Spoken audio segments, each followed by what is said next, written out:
ya, claqueta. Es verdad que dices, joder, qué raro, ¿no? Debemos ser así una especie de islote sin sentido y luego te das cuenta que no.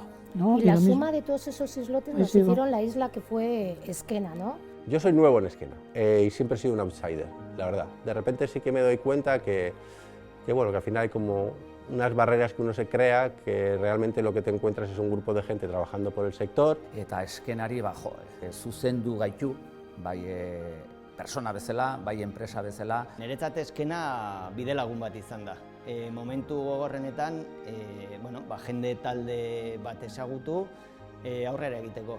Egindakoa usten dut oso garrantzitsua dela gure kulturarentzat eta gure ogibidearen duintasuna bermatu ahal izateko, ezta?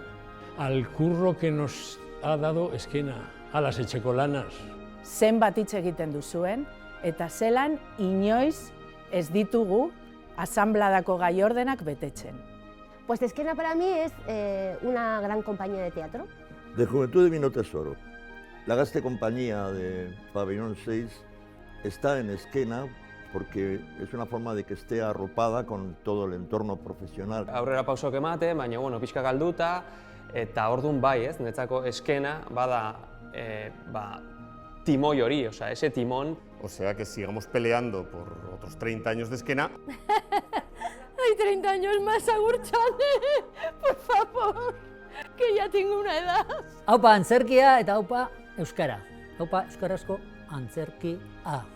Honi eman behar diot oraintxe amaiera.